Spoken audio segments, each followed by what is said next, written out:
Tener aquí a Mónica Class, que nos acompaña en nuestras matemáticas para todas para las matemáticas. Mónica estudió la licenciatura en la UNAM y después se doctoró en Heidelberg en 1979.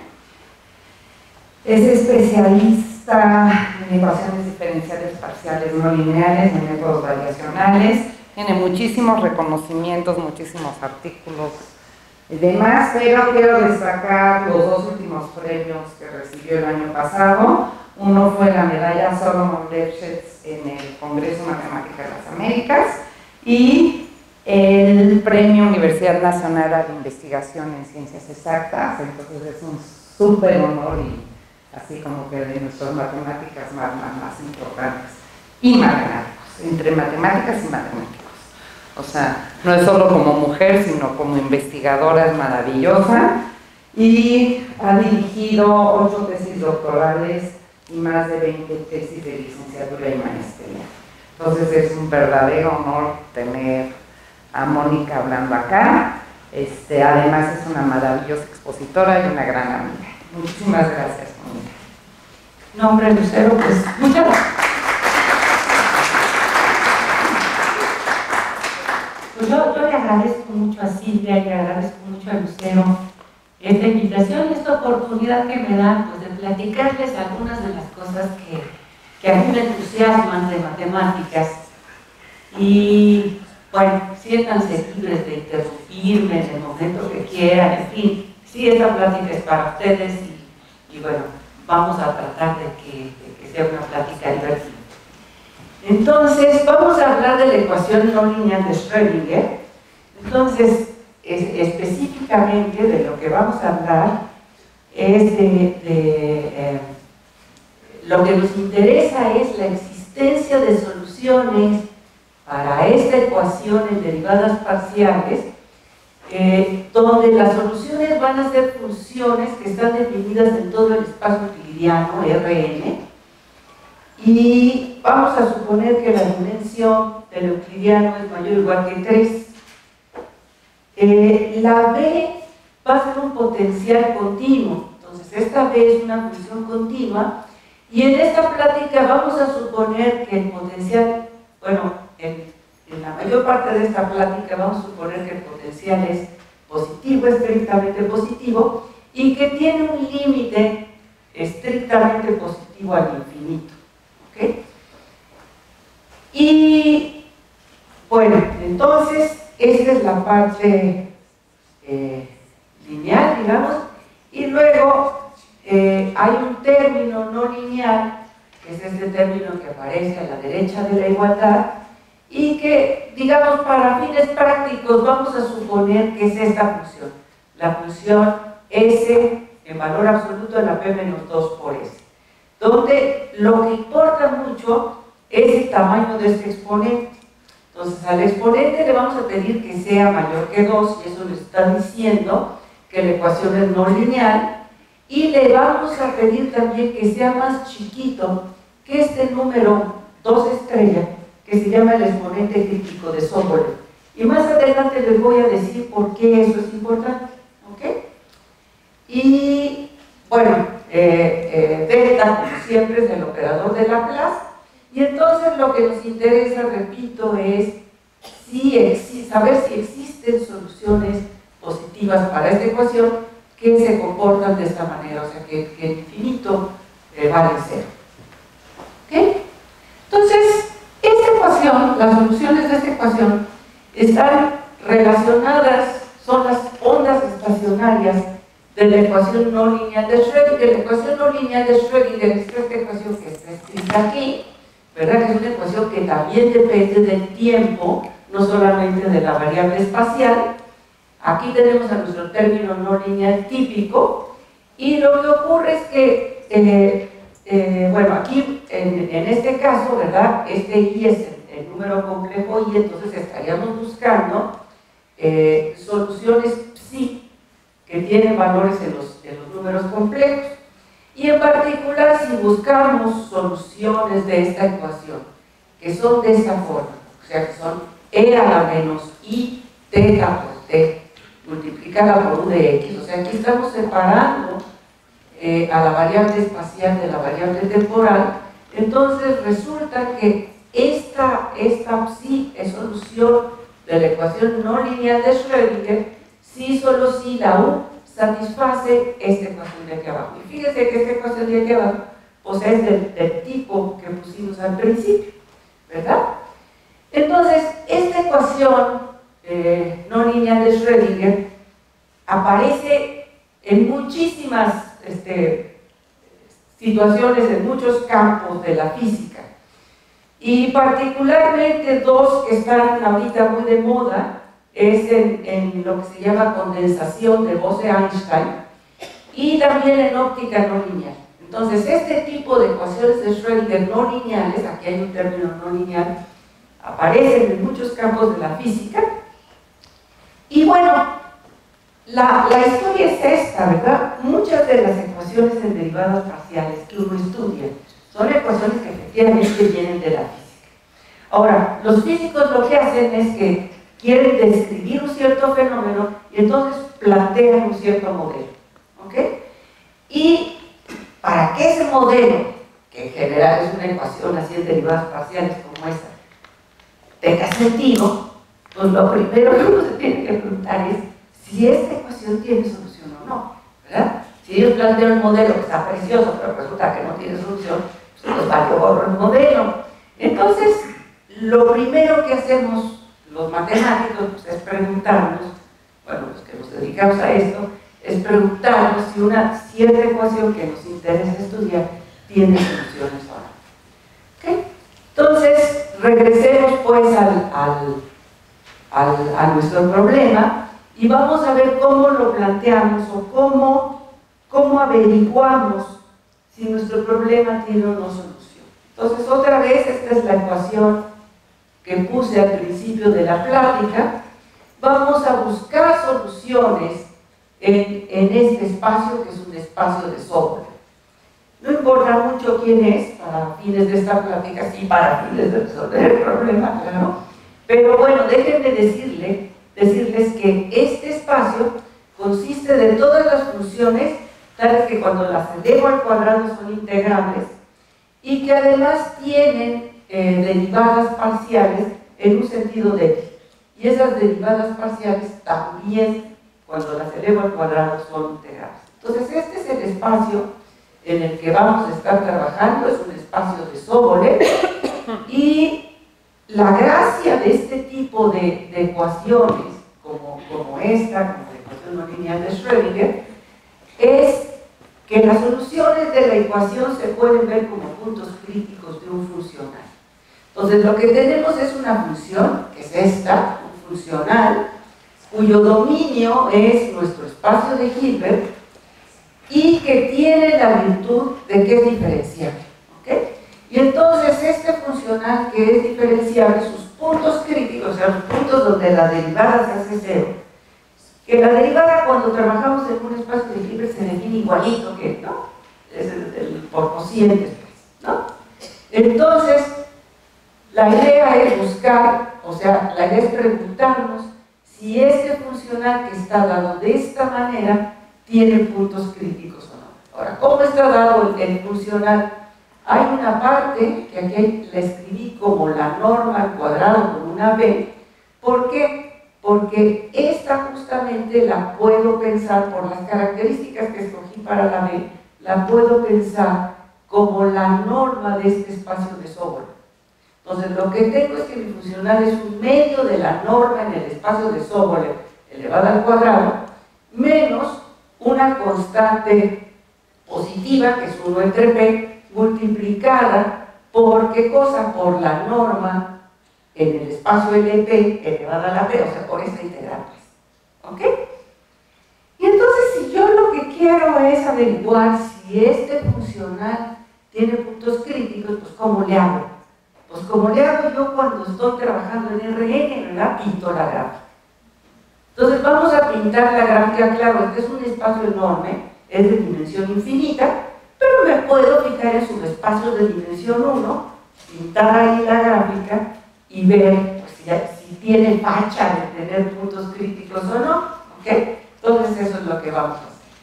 Entonces lo que vamos a hacer es fijar un vector en nuestro espacio de Sobolev distinto de 0 y fijarnos en la recta generada por ese vector, o sea, nos fijamos en TU, donde T corre por todos los reales, y vamos a restringir a la J, a nuestro funcional, que por cierto se llama funcional de energía, lo vamos a restringir a esa recta y vamos a ver qué forma tiene la gráfica. ¿Okay? Ahora, como la U está fija, entonces ¿qué forma tiene la gráfica? Se ve como una constante positiva elevada, multiplicada por T al cuadrado, menos otra constante positiva multiplicada por valor absoluto de T a la P. O sea, si estoy cerca del origen, el término que gana es el término cuadrático, y porque acuérdense que la P estoy suponiendo que es mayor que 2, y en el infinito el que gana es este, como tenemos un signo menos, pues la gráfica se va para abajo. Entonces la gráfica tiene esa forma, y esto ya clarísimamente lo que nos está diciendo es que el 0 es un mínimo local, ¿no? Bueno, pero el 0 es una cosa que no nos interesa. Claro que nuestra ecuación tiene la solución 0 como solución, pero esa no es la que queremos. Pero también nos está diciendo otra cosa, nos está diciendo que si queremos buscar soluciones, pues van a tener que ser puntos críticos, o sea, los puntos críticos de J, de todo nuestro espacio de Hilbert, tendrán que ser también puntos críticos cuando me restringo a la recta. Y fíjense que aquí nomás tengo o bien este mínimo local, o bien estos máximos, ¿verdad? Este de acá y este de acá. Entonces, en vez de buscar puntos críticos en todo mi espacio este, me conviene restringirme a este conjunto. ¿Quién es este conjunto? Pues en cada dirección escojo los dos puntitos donde la función alcanza su máximo. Ese es este cuadro de aquí.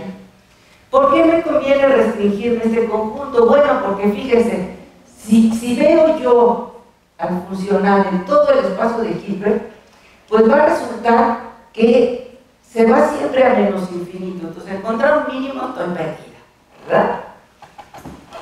Y luego, aunque aquí uno dice, bueno, pues ya sí tengo la posibilidad de encontrar un máximo, la verdad es que no, porque conforme yo voy cambiando este subespacio que me estoy restringiendo, estos puntos van a ir creciendo de altura.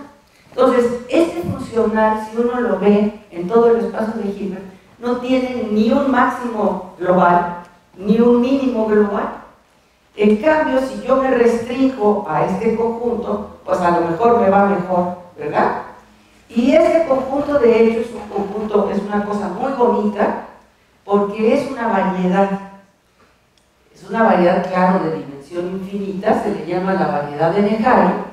Y otra manera de describirla es pensando en todos los puntos de mi espacio de Sobolev, distintos de 0, en los cuales la derivada en ese punto en la dirección del mismo punto vale 0. Y si yo hago esta cuenta y calculo esta derivada, voy a ver que justamente queda descrito de esta manera. Va a ser el conjunto de todas las U's en el espacio de Sobolev, de tal manera que la norma de Sobolev al cuadrado coincide con la norma en LP elevada a la 9. O sea, estos dos dichos coinciden. Y este es un conjunto muy bonito. O sea, si uno lo mira, resulta que es radialmente difiomorfo a la esfera unitaria en el espacio de Hilbert. Entonces, topológicamente, se ve como una esfera en el espacio de Hilbert. Y bueno, tiene cualidades muy lindas, o sea, como les decía yo, es una subvariedad del espacio de Hilbert, es un subconjunto cerrado y es una subvariedad de clase C2, pero más que eso, tiene la virtud de que es una restricción natural para mi funcional. ¿Qué quiere decir eso? Que si yo encuentro un punto crítico de mi funcional restringido a la variedad de Neharin, ese va a ser un punto crítico de mi funcional toditito en todo el espacio, y entonces eso lo que quiere decir es que va a ser una solución. Entonces esto lo que me está diciendo es, ¿sabes qué?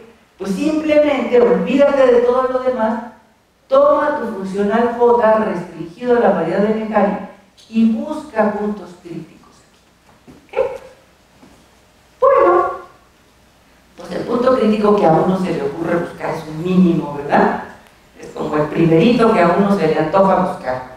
Y entonces, pues una cosa importante es que cuando uno toma el ínfimo de todos los valores del funcional en la variedad de Necari, este ínfimo resulta ser un número positivo. Y eso es algo muy importante. ¿Por qué? Porque quiere decir que si este ínfimo se alcanza, pues el valor de J en donde se alcanza va a ser estrictamente positivo. Entonces la solución que estoy encontrando no es la solución trivial, sino es una solución interesante. ¿Vamos bien hasta aquí? Sí. Ok. Entonces, a los mínimos de J sobre N se les llama estados fundamentales de la ecuación no lineal de Schrödinger.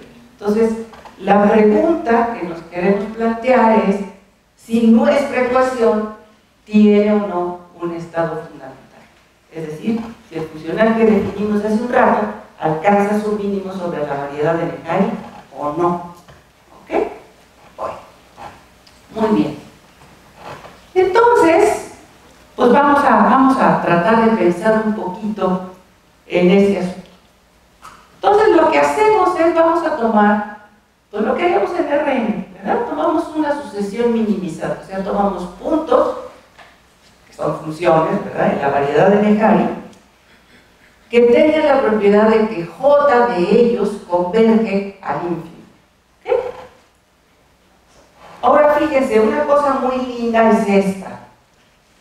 Si yo restringo J a la variedad de Necari, entonces J simplemente se ve como un múltiplo de la norma al cuadrado. Entonces, si yo estoy escogiendo estas U's de tal manera que esta sucesión converge, quiere decir que esta sucesión de normas converge y luego por ende estas normas pues, están acotadas. Toda sucesión convergente pues, está acotada. Y entonces lo que esto me está diciendo es que cualquier sucesión minimizante es una sucesión que está acotada en mi espacio de Hilbert, ¿verdad? Entonces, si nosotros viviéramos en Rn, pues sabemos que cualquier sucesión acotada, ¿verdad?, contiene una subsucesión convergente. Entonces aquí nos podemos plantear la misma pregunta: si esta sucesión que está acotada en este espacio de Hilbert contiene o no una subsucesión convergente. El asunto es que no necesariamente. ¿Por qué? Porque fíjense, esta sucesión, ¿verdad?, vive en la variedad de Necari. La variedad de Necari, quedamos que es como una esfera, ¿verdad? Más que es una esfera de dimensión infinita.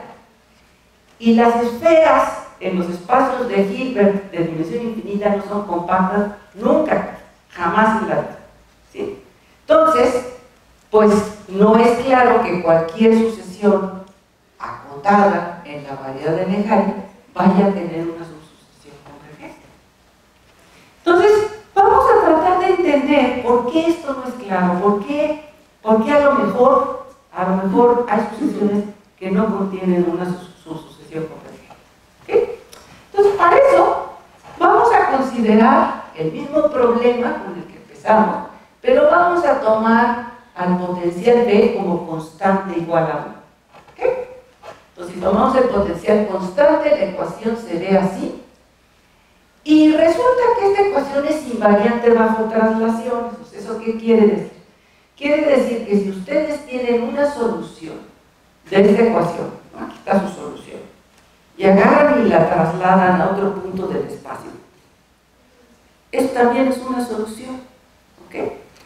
Entonces, fíjense lo que ocurriría si ustedes, una vez que encuentran un mínimo sobre la variedad de Necari, tienen toda una copia de Rn de mínimos, ¿verdad? Porque una vez que encuentran un mínimo, pues todas sus trasladadas también son mínimos, ¿Y cómo la pueden trasladar? Al moverse por todo RN, ¿no?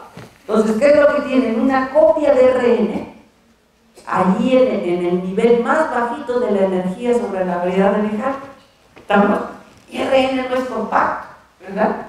Entonces, allí vamos a encontrar sucesiones que no convergen, que se van viajando al infinito, todo lo que se despegue en su pegadora, ¿de acuerdo? Entonces, justamente esta es la dificultad, que como el problema es invariante bajo traslaciones, pues entonces no podemos esperar que haya compacidad así nomás, ¿ok? O sea, que las sucesiones contengan sus sucesiones convergentes.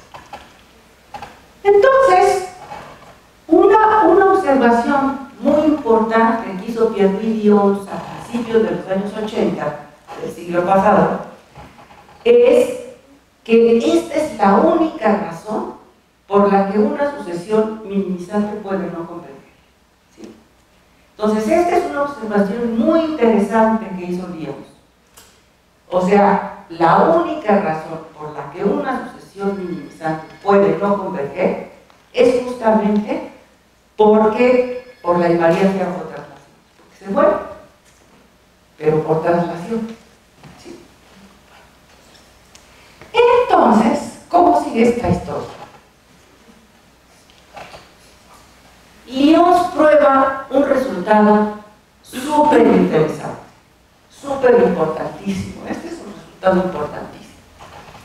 Y entonces, otra vez, pensamos en nuestra ecuación con el potencial constante igual a 1, digamos, tomamos una sucesión en la variedad de Lejeune cuya energía converge al ínfimo. Entonces, pues sabemos que no necesariamente tiene una sucesión convergente. Pero lo que prueba Lyons es esto, dice, hay una sucesión de puntos en RN, de tal manera que si yo a la UCA la centro en este punto, entonces, ¿qué es lo que estoy escribiendo aquí? Si yo la traslado y la coloco encima de ese punto, entonces obtengo una nueva sucesión. Y esa sucesión sí tiene una sucesión convergente. Y entonces de ahí se sigue, ahorita vamos a verlo con un poco de más detalle, que J alcanza su límite. Entonces, cuando el potencial es constante, lo que Lyons prueba es que efectivamente existe un estado fundamental. ¿Qué? ¿Cómo lo prueba? Ahí les va una idea de la demostración. ¿Okay? Entonces, la idea de la demostración va así. ¿Okay?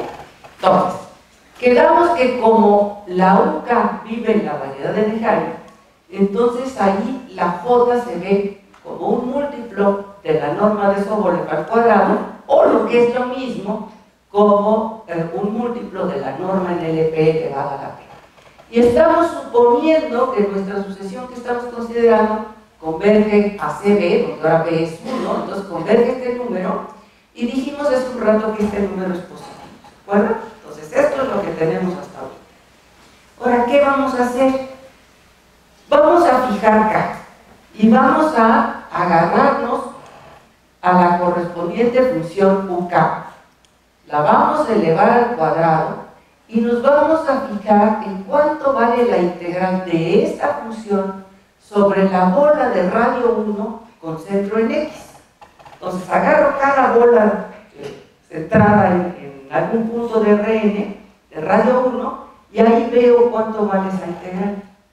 Y luego muevo todos los puntos, ¿ok? Y me fijo en el supremo de todos estos valores, o sea, me fijo me fijo en el supremo de todas estas integrales de la UK cuadrada sobre la bola de radio 1 para todos los puntos. ¿Okay? Y ahora voy a escoger un punto donde este supremo se alcance, ¿sí? Entonces, las psicas estas de las que estábamos hablando en el enunciado del teorema son puntos en RN con la propiedad de que justamente si yo me restringo a la bola con centro en ese punto, allí es donde se alcanza el supremo. ¿Okay? O sea, ¿dónde tiene más masa mi yuca? Pues ahí es la que escojo, ¿vale? Bueno, entonces, ahora viene la parte que no es sencilla. Lo que prueba Lyons es que, dado que se tiene esta convergencia a un valor que es estrictamente positivo, va a existir una delta, de tal manera que me acota por abajo a todas estas integrales y esta delta es positiva. Entonces esto tiene su gracia probarlo, no es inmediato, pero en fin, es cierto, ¿ok? Y una vez que yo ya pude hacer eso, el resto es fácil. Entonces uno agarra a la UK, la traslada a este punto que elegimos de esta manera y resulta que es sencillo probar ya con esta propiedad de aquí que esta sucesión converge fuertemente en este espacio de Soto. ¿Okay? Y bueno, entonces esa es la primera parte del teorema, que esta cosa contiene una sucesión convergente. Y de ahí se sigue fácil que el mínimo se alcanza, porque fíjense, si yo traslado a una función que vive en la variedad de Neharin, pues esta sigue viviendo en la variedad de Neharin. Quedamos que la variedad de Neharin era cerrada, luego entonces el límite también está en la variedad de Neharin. Luego, C1, por definición, es el límite de las Jotas, ¿ok? Pero eso es lo mismo aplicarle la J a la UK que a su trasladar, está exactamente igual. Y por continuidad, ¿a dónde converge J de esto? Pues a J de U. Ya encontramos un U en la variedad de Neharin, de tal manera que J de U es U. O sea, el mínimo se alcanza. ¿Sí?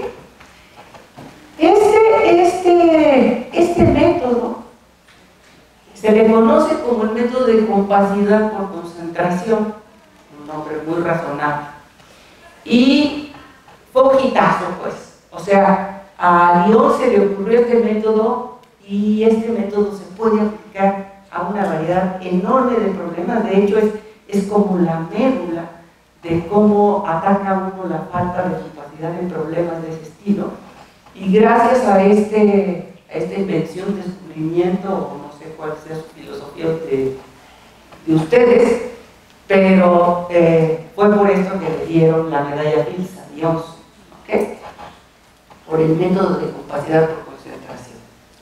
Bueno, entonces, como consecuencia, lo que ya acabamos de probar, pues, es que este problema, cuando tomo B igual a 1, tiene un estado fundamental, o sea, el mínimo se alcanza, y uno, digo, este mínimo no lo puedo uno decir explícitamente, es el seno del coseno de la tangente y la tostada, pero sí sabe uno exactamente cómo se comporta.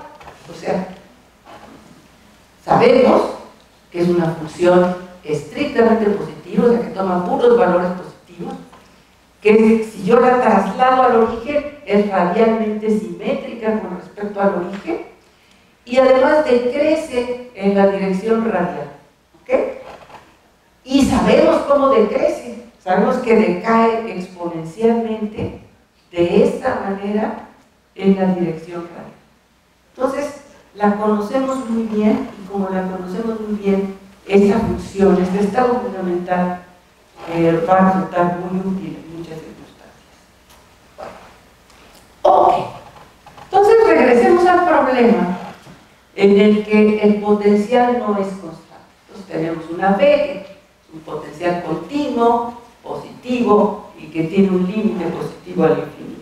¿Okay? Entonces la pregunta es, bueno, aquí también tendremos siempre un estado fundamental.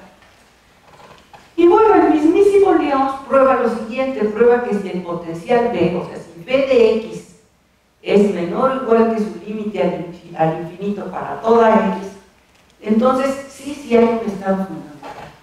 ¿Okay? Pero, al revés, si el potencial siempre es mayor o igual que su límite al infinito y no es constante, ¿ok? Entonces no va a haber un estado fundamental. Entonces, a veces existe el estado fundamental y a veces no existe. Es la moraleja. Entonces, cuando existe, pues agarramos, qué buena onda, ¿verdad? Pero cuando no existe, pues nos seguimos preguntando de todas maneras si nuestra ecuación de Schrödinger tendrá o no solución. O sea, la pregunta sigue vigente. Entonces, lo que sabemos hasta ahorita es que, por ejemplo, en este caso, ¿verdad?, con estas hipótesis, el mínimo no se alcanza. La pregunta es, ¿habrá algún otro punto crítico que no sea el mínimo para el funcional que nos interesa? Vamos a ver. Entonces, eso es lo que nos preguntamos. Nos preguntamos si el funcional tendrá algún punto crítico sobre la variedad de Becquerel. Y entonces, pues vamos a ver cómo le hacemos para detectar puntos críticos. Entonces, vamos a poner un ejemplito en R3 que nos va a ayudar a entender cómo detectar puntos críticos en una variedad. Entonces, vamos a ver, nuestro ejemplito es agárrense todo. Se agarran una llanta de coche, la ponen así bien paradita y la función que vamos a considerar va a ser la función que a cada punto de la llanta le asocia su altura. ¿Okay? Y se acabó. Entonces, ¿cuántos puntos críticos tiene esta función? ¿O quiénes son los puntos críticos? Pues son este, y este, este y este. Tiene 4 puntos críticos esa función. ¿Okay? Es donde el espacio tangente se vuelve perpendicular a este eje, ¿verdad? Entonces, la cosa es, ¿cómo le hace uno para detectar puntos críticos? Lo que uno hace es lo siguiente: uno pone una gotita de aceite sobre la llanta de coche y entonces uno deja que escurra, ¿verdad? Y entonces esa gotita va escurriendo, escurriendo, escurriendo. ¿Y dónde se para? Pues en algún punto crítico, ¿verdad? Si escogí mi gotita como que por aquí adentro, pues esa va a venir y se va a parar aquí. Se va a quedar quietito. Si le escogí como por acá, pues esta a lo mejor se va a venir a chorrear hasta aquí abajo, ¿verdad? Pero la gotita se para en los puntos críticos. Si no hay puntos críticos, no hay modo de que la gotita de aceite se pare, ¿sí? Entonces, la idea es esta. Vamos a pensar en estos conjuntos que se llaman los conjuntos de subnivel. Entonces, me voy a fijar en un número real A y me voy a fijar en todas las X del toro, de tal manera que su altura es menor o igual que A. ¿Sí? Entonces, por ejemplo, bueno, entonces la historia es esta. Si yo tomo un intervalo AB de valores, ¿ok? Y aquí no hay ningún valor crítico. O sea, por ejemplo, si tomo una altura un poquito más alta que la de este punto crítico y tomo una altura un poquito más baja que la de este, tomen aquí la B y la A, ¿ok? ¿Sale? Bueno, si ustedes se fijan en el conjunto de subnivel para la B o para la A, se va a ver igualito, se va a ver como un tazoncito así. O sea, su topología no cambia. Si ustedes agarran y cortan aquí y dicen, yo nomás me fijo el de aquí para abajo, lo que van a ver es un tazoncito así, ¿verdad? Ya si se suben más para arriba, entonces ya no van a ver un tazoncito, ya quién sabe qué van a ver, ¿verdad? Pero de aquí para abajo lo que ven es un tazoncito.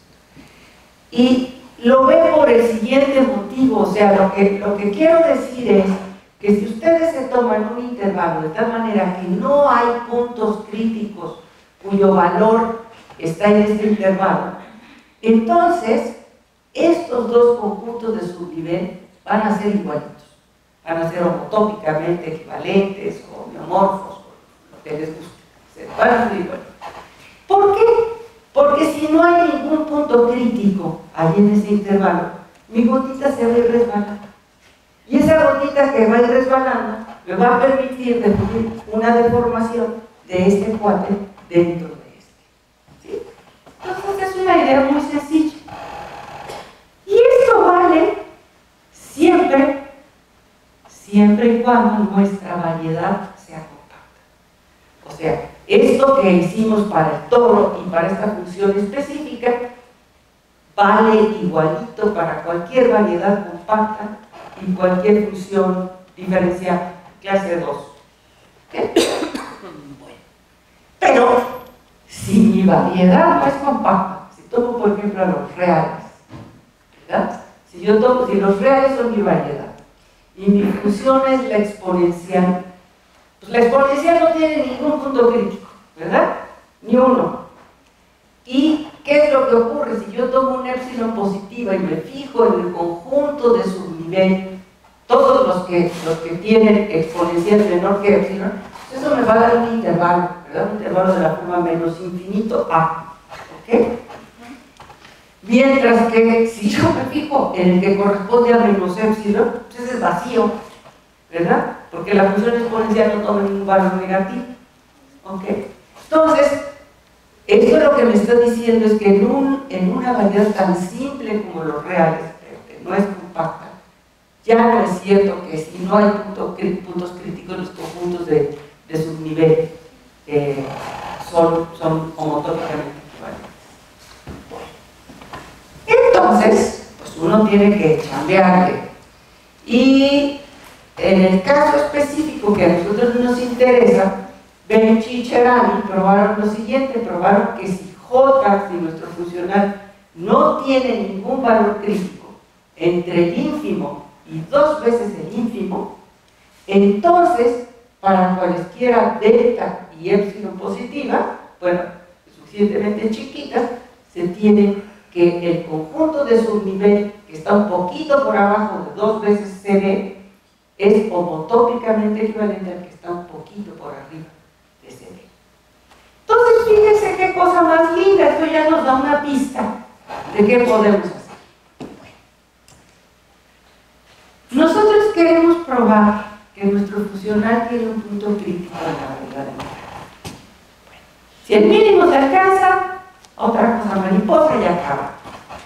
Si no, pues qué tal que tratemos de encontrar un punto crítico cuyo valor esté en este intervalo. Entonces, ¿cómo le hacemos?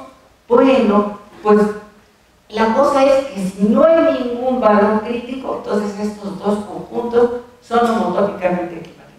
Entonces, nomás hay que probar que no lo son, ¿verdad? Que hay una épsilon y una delta, de tal manera que estos conjuntos no son homotópicamente equivalentes, o sea que hay un cambio de topología ahí para ver que entonces pues tiene que haber un punto crítico. Y ese va a ser el procedimiento. Entonces, vamos bien hasta aquí. ¿Sí? Muy bien. Entonces, dos matemáticos muy importantes, Abbas Bari y Jan-Jaggi, probaron lo siguiente. Entonces, otra vez tenemos a nuestro potencial B con las mismas propiedades que tuvimos hace un rato. Voy a suponer que la B infinito vale 1 para escribir menos, para que quede todo más claro. ¿Okay? Entonces, de aquí en adelante B infinito es 1. Y ellos pusieron esta hipótesis. Dijeron, vamos a tomarnos un potencial de tal manera que al infinito decaiga de esta manera, que no se pase de 1, que es este valor, el valor límite al infinito, va a ser veces la exponencial lambda. ¿Okay? Entonces ellos pues, le pusieron esta hipótesis adicional al potencial. Y con esta hipótesis adicional probaron lo siguiente. Probaron en 1990 que si el potencial satisface ahora estas dos hipótesis, entonces el problema para la no linealidad estándar, esta, tiene una solución positiva en este intervalo. O sea, o bien se alcanza el mínimo, o bien hay una solución que está un poquito arriba del mínimo, pero no pasa de 2 veces el mínimo. ¿Ok? Entonces, lo que quiero contarles es cómo lo hicieron, ¿verdad? ¿Cuál es la idea? Pues la idea, según dijimos hace un ratito, pues es nomás probar, ¿verdad?, que estas dos cosas, estos dos conjuntos, no son homotópicamente equivalentes, ¿verdad? O sea que una de dos, o el mínimo se alcanza y ya acabamos, pero que si el mínimo no se alcanza, entonces estos dos no son homotópicamente equivalentes. Entonces dejen que les cuente cómo se hace eso, porque es una idea que a mí me parece muy bonita. Bueno, ok, entonces, nos agarramos el estado fundamental para el problema cuando la B es constante igual a 1. ¿Okay? La que hace un ratito el Lyons nos dijo que existía. ¿Okay? Entonces nos agarramos nuestro chipotito ese de Lyons y luego vamos a pensar en lo siguiente. Aquí queda más claro si está un poquito. A ver. Entonces,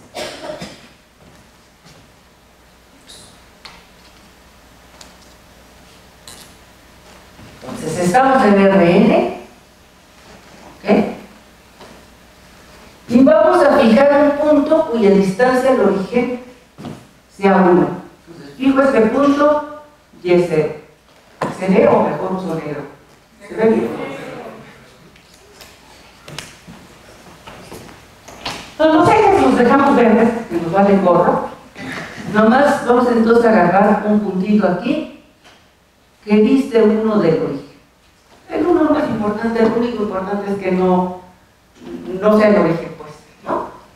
Y luego nos vamos a fijar en la bola de radio 2, que tampoco es muy importante que sea de radio 2, lo único que nos importa es que ningún punto de la frontera de la bola sea el origen. ¿Sí? Yo me agarro la bola que sea con tal de que su frontera no toque al origen y su centro no toque al origen, eso es todo. ¿Ok? Y ahora voy a hacer lo siguiente, fíjense, me voy a fijar en un punto de la frontera. ¿Okay? Bueno, entonces pasamos a la siguiente dibujito, ya me perdí. Ok, entonces, ¿qué vamos a hacer? Vamos a tomar R positivo.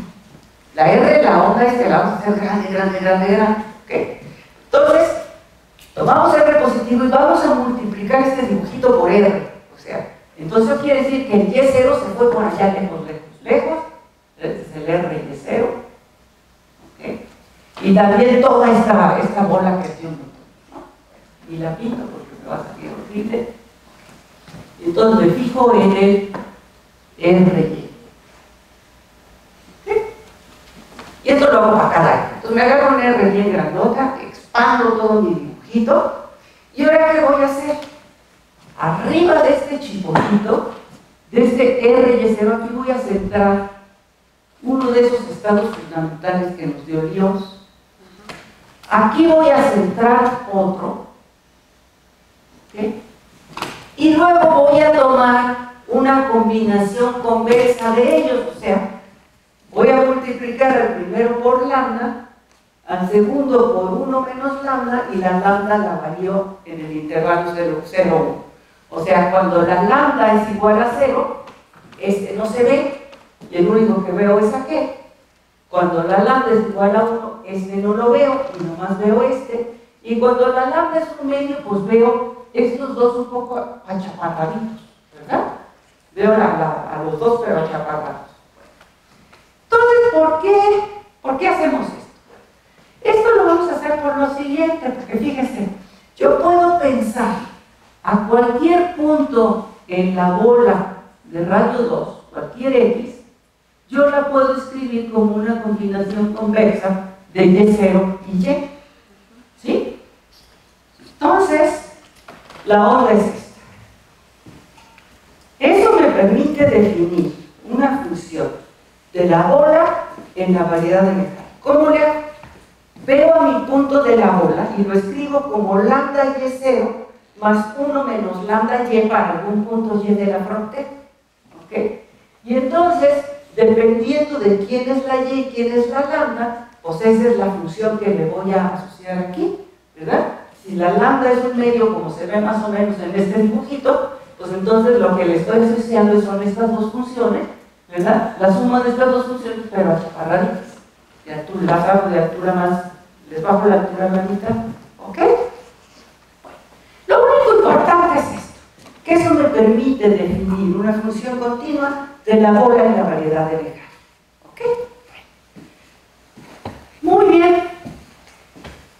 Entonces, vamos a suponer que el mínimo no se alcanza. Entonces, es sencillo probar que entonces el ínfimo para B y el ínfimo para B constante igual a 1 coinciden. Eso se prueba muy fácilmente. Y ahora vamos a hacer lo siguiente. Déjenme. Vamos a hacerlo. Vamos a fijarnos en cada función que vive en la variedad de Lejani en su baricentro.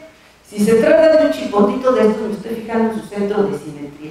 El punto respecto al cual es radialmente simétrico. Y resulta que esta función, fíjese, como estoy suponiendo que el mínimo no se alcanza, y como ya nos dijo Lyons que si el mínimo no se alcanza es porque mis funciones están viajando al infinito, pues su centro de masa se está yendo al infinito, y como yo Y0 ya lo fijé, porque está súper fijo y no se mueve, pues si yo tomo esta energía suficientemente chiquita, o sea, si me fijo en el conjunto de subnivel CD más delta para delta suficientemente pequeño, el centro de masa no le va a pegar a ese Y0 que yo escogí. Entonces, esta es parte de la respuesta. Siguiente cosa, ¿a dónde va a dar la frontera? Ah, bueno, pues la frontera va a dar a un único chipotito, ¿verdad? Porque los puntos de la frontera es donde lambda vale 0, o 1, ya no me acuerdo. Pero son estos, va a dar a un único chipotito. Pero este chipotito es la solución de Lyons, es un estado fundamental, y ahí la energía del chipotito vale exactamente C1. Ahora, cuando yo hago la R muy grande, como mi potencial al infinito vale 1, pues es casi como la misma ecuación que tenía Lyons con el potencial constante igual a 1, porque todo lo demás no se va a ver. Entonces yo puedo encontrar una R suficientemente grande de tal manera que esta función alfa R caiga en este conjunto de subniveles. ¿Okay? Esto es fácil, ¿eh? Y luego, por otra parte, si a Rn le quito un punto, pues esto como se ve, pues se ve como la frontera del agua. Luego Rn le quito ese punto, pues todo lo demás lo puedo retraer a la frontera del agua. Y si yo me fijo bien en esta composición, pues esta composición es la identidad. Si yo compongo todas estas, de aquí para acá lo que obtengo es la identidad. Ahora vamos a ver qué hace alfa con el resto de los puntos de la bola. Bueno, esta alfa R resulta que si yo tomo la R suficientemente grande, yo puedo hacer que la bola completita caiga aquí en este conjunto de subniveles, es decir, que tome valores más chiquitos que 2 veces el ínfimo menos epsilon. Y ahí, eso sí es una superchamba. Ahí sí tienen que hacer muchas estimaciones, muchas cosas, chambear, ¿no? Pero bueno, pues, de eso se trata, ¿no? Uno chambea, bueno. Y entonces, ahora sí, ya tenemos eso, y entonces ahora vamos a argumentar por contradicción. Entonces, supónganse que estas dos cosas son iguales, que son homotópicamente equivalentes. Nosotros queremos probar que no lo somos, ¿de acuerdo? Entonces, supónganse que sí, ¿no? Entonces, si sí son, entonces yo tengo aquí una deformación, puedo deformar a este en este. Pero entonces, fíjense que me está diciendo esto, me está diciendo la identidad de la frontera de la bola factoriza a través de un, se extiende pues a una función continua de toda la bola con valores en la frontera. Topológicamente eso no se puede, ¿verdad? No hay manera de que la identidad de la frontera de la bola la extendamos a toda la bola, ¿verdad? Entonces aquí, porque eso implicaría pues que entonces la esfera, la frontera de la bola es contraria y no lo es, ¿okay? Entonces estamos usando topología para crear algo aquí. Entonces, esta es la demostración y esto es lo que nos dice entonces. Como consecuencia, pues es que bajo las condiciones de Barilli, la condición sobre el decaimiento de la B, pues existe un estado fundamental. Entonces, acuérdense que el resultado de Barilli era para la no linealidad estándar, para esa U a la P, ¿verdad? Y eso fue un papel muy importante en su demostración. Entonces, uno puede preguntarse, bueno, vamos a poner las mismas condiciones sobre el potencial que pusieron Barini, pero ahora vamos a tratar de pensar en términos no lineales más generales. ¿Okay? Entonces, le ponen un montón de hipótesis aquí, ¿sabes? Que se ven muy feas y no se las voy a explicar, en realidad son lindas y tienen sentido, pero en vez de explicárselas, pues veamos un par de ejemplos, ¿verdad? Entonces, ejemplos, bueno, pues la de hace un rato satisface todas esas condiciones raras que pusimos. Pero también, por ejemplo, funciones como esta, ¿verdad? Que esta es una función asintóticamente lineal, o sea, cuando la S la hace tender al infinito, esto se ve como 1 entre A por S, ¿verdad? Se ve como una recta al infinito, mientras que esta no, ¿verdad? Entonces, uno puede considerar todas esas condiciones que puse yo hace un rato, y bueno, una colega mía y yo probamos que bajo todas esas condiciones que pusimos allí, que nos permiten abarcar términos no lineales muy generales, pues nuestra ecuación no lineal de Schrödinger tiene una solución positiva. Esto lo hicimos hace un par de años y más recientemente consideramos el caso en el que el potencial decae a cero. ¿Se acuerdan que en las hipótesis que pusimos antes, el potencial decaía a una constante positiva al infinito, ¿verdad? Tendía a un número positivo al infinito. Bueno, pues aquí nosotras consideramos el caso en el que esto tiende a cero. Ahora, este problema que se ve, dice, no, pucha, pues nomás le estás cambiando ahí tantito. No, olvídense, es otra cosa. O sea, para este problema no hay nada, no había nada, ¿sí? No había nada. Y realmente, por ejemplo, esto no es cierto. Si yo pongo como F a la U a la P de hace un rato, no es cierto, no hay solución. Entonces uno necesita pedirle al término no lineal, no nada más que sea subcrítico al infinito, sino uno necesita pedirle una condición en cero. Entonces, bueno, lo que quiero decirles es que nos sentimos muy orgullosas de este resultado. Es un resultado muy bonito y para nada trivial. Bueno, con esto casi ya acabé, no se desesperen. Nomás quiero decir dos cosas. Una de las cosas que quiero decir es que las matemáticas del siglo XXI no están compartimentalizadas, sino que aquí vieron, partimos de un problema, de una ecuación que viene de la física, le metimos análisis, metimos el flujo gradiente, o sea, estamos hablando de dinámica, metimos topología, ¿sí? Y bueno, eso es de lo que se dieron cuenta, pero pues tienen muchísimas cosas, ¿sí? Entonces los matemáticos del siglo XXI ya no podemos decir, pues yo me dedico a este cachito de las matemáticas y ahí muere, sino que uno necesita saber de todo, porque además es muy lindo ver cómo todas las distintas partes de la matemática interaccionan para resolver un problema. ¿De qué se trata hacer matemáticas? Pues de resolver problemas. ¿Y cómo resuelvo problemas? Pues como se pueda, ¿verdad? Y voy a poder mejor resolver un problema mientras más herramientas tenga yo, ¿verdad? Entonces, esa es una de las moralejas. La otra es que cuando Lucero me escribió para invitarme a dar esta plática, me dijo, fíjate que Silvia y yo estamos muy preocupadas porque hay pocas chicas que se inscriben al posgrado. Y entonces, bueno, estos dos teoremas los hice con una colega mía brasileña que se llama Liliane Maya, que habita en Brasilia, y los hicimos en la cocina de su casa. Entonces, pues, las mujeres tenemos la ventaja de que somos multitask, ¿no? Ahí mientras estamos cocinando un pescado delicioso, estamos pensando en la ecuación de Schrödinger, ¿no? Y funciona, y se puede, y sale, pues, ¿no?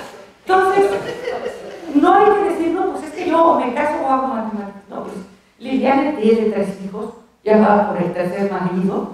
Yo no tengo un hijo y no más tuve un marido, pero nevertheless. Y en fin, lo que quiero decirles es que se puede, ¿no? Se puede y es lindo, y las matemáticas son una compañía. Para mí son algo que me acompaña, que está como siempre conmigo, ¿no? Cuando estoy así toda la mitad, digo, ay, ¿qué voy a hacer? Me pongo a pensar en la ecuación de Schrödinger, olvídense, se olvida toda la gente. Entonces, bueno, pues eso quiere decir que en fin, que felicidades a todas las niñas y mujeres matemáticas en su día, ¿verdad? Aquí como dice esta cosa, somehow she just doesn't look like a math professor to me. Espero que poco a poco nosotras vayamos pareciendo más como más profesores para todos ustedes. Y bueno, pues muchas gracias.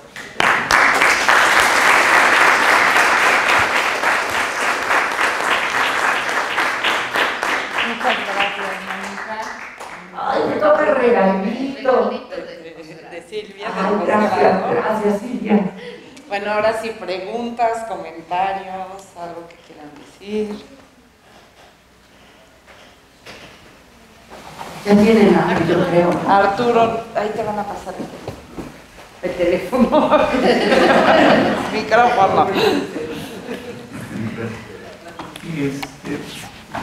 Si nosotros pensáramos partes de la ecuación de Helmholtz lineal, y bueno, uno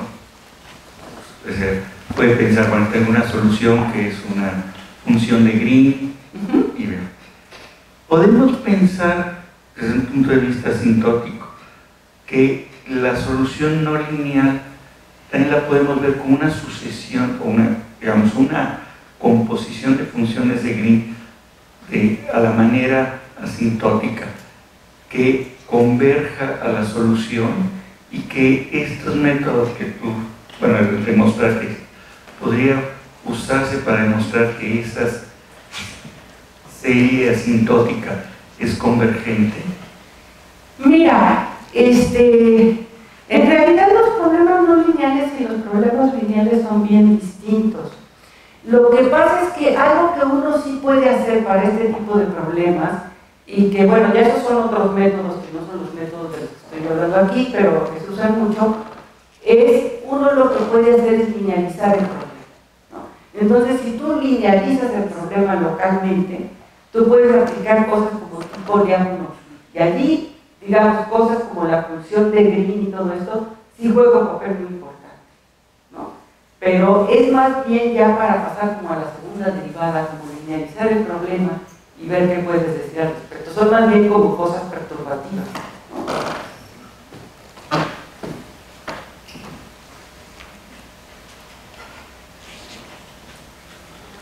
¿Algo más? ¿No?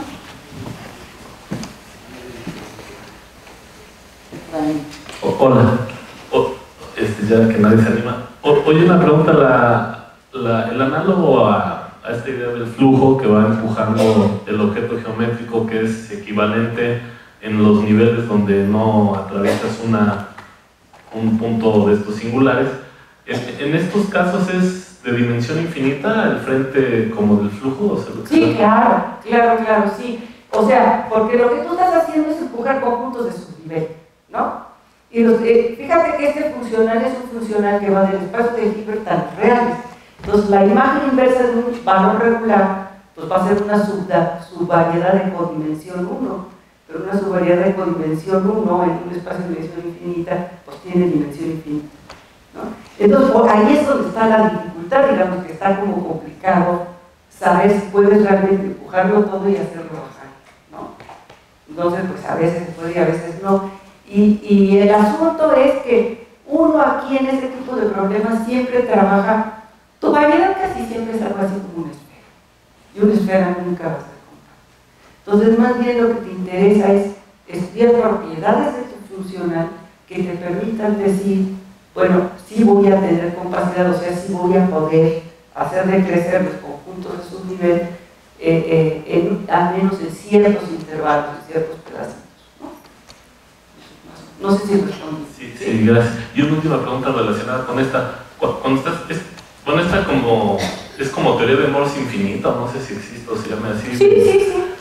O sea, en el caso finito, en estos puntos, como que la homología cambiaba así topológicamente, pero en las variables de dimensión infinita hay así como grupos de homología, o sea, la n del HN se puede ir a infinito, o hay algo que es como el análogo a los grupos de homología. Lo que pasa es que todo lo estás trabajando localmente, ¿ves? Entonces lo que uno sí tiene es sí hay una especie de teoría de Morse, y entonces lo que tú estás midiendo es una homología relativa, pero una homología relativa cerca de los conjuntos de puntos críticos. O sea, todo lo demás te va un poco gordo, ¿ves? Entonces cuando tú tienes un funcional que se comporta bonito, entonces tus conjuntos de puntos críticos en cada nivel van a ser compactos. Y entonces ahí localmente sí puedes trabajar muy bien. Digo, luego las cosas se complican, pero en principio, digamos, eso es como más simple.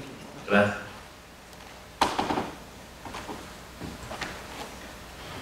Nada más. Para el resultado de iones con compacidad por concentración, ¿se ha visto si se puede obtener compacidad de otro modo o es como la estrategia que funciona nada más para eso? A ver, el asunto es el siguiente. Yo creo que es la estrategia básica, tanto, digamos, que funciona también para problemas de exponente crítico, nomás que ahí tienes. O sea, el asunto es este: cuando tú tienes un problema que es invariante bajo un grupo que no es compacto, como es el grupo de las traslaciones o el grupo de Möbius, en fin, entonces tú lo que necesitas es, cuando sabes que exactamente esa es la razón por la que pierdes compacidad, entonces tienes que buscar una manera de recuperar compacidad. Y la manera de recuperarla es, pues si esto no es compacto porque se me anda moviendo allí, porque esto es invariante bajo la acción de un grupo muy grande, pues vamos a poner a todas mis funciones en un mismo lugar que me convenga, ¿no? ¿Y cuál es el lugar que me conviene? Pues el lugar donde más se concentra la masa de la función, ¿no? Más o menos es como la filosofía, pero el problema es que cuando tienes la acción de un grupo que no es compacto.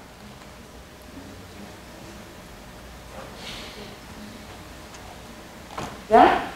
Pues nada más un comentario, yo creo que es importante resaltar que efectivamente Mónica ha sido un modelo para muchas generaciones de matemáticas. Bueno, se lo agradecemos mucho. Y muchas felicidades por el premio dentro de los matemáticos, como dijo Lucero, no por matemáticas, sino a todo el gremio matemático. Muchas felicidades. Gracias.